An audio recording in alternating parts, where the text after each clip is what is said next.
ಪಾಲಾಯ್ತಾ RCB team. ಹೌದು, KGF Kantara ಚಿತ್ರಗಳ global hit ಬಳಿಕ ಕನ್ನಡದ ಹೆಮ್ಮೆಯ ಹೊಂಬಾಳೆ ಸಂಸ್ಥೆ ಮತ್ತೊಂದು ಮಹತ್ವದ ಸಾಹಸಕ್ಕೆ ಕೈ ಹಾಕ್ತಿದೆ ಎನ್ನಲಾಗಿದೆ.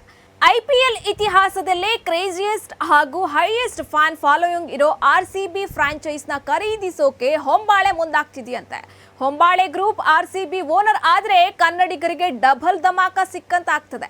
ಹೊಂಬಾಳೆಗೆ ಆರ್ಸಿಬಿ ಟೀಮ್ ಹೊಸತೇನಲ್ಲ. ಈಗಾಗಲೇ ಕೆಜಿಎಫ್ ಕಾಂತಾರ ಚಿತ್ರಗಳ ಸಮಯದಲ್ಲಿ ಅಫಿಷಿಯಲ್ ಆಗಿ ರಾಯಲ್ ಚಾಲೆಂಜರ್ಸ್ ಬೆಂಗಳೂರು ಟೀಮ್ ಜೊತೆ ಹೊಂಬಾಳೆ ಟೈ ಅಪ್ ಆಗಿತ್ತು. ಇಡೀ ಆರ್ಸಿಬಿ ಟೀಮ್ಗೆ ಕೆಜಿಎಫ್ ಹಾಗೂ ಕಾಂತಾರ ಸಿನಿಮಾಗಳನ್ನ ತೋರಿಸಿದ್ರು ವಿಜಯ್ ಕಿರಂಗಂದೂರು.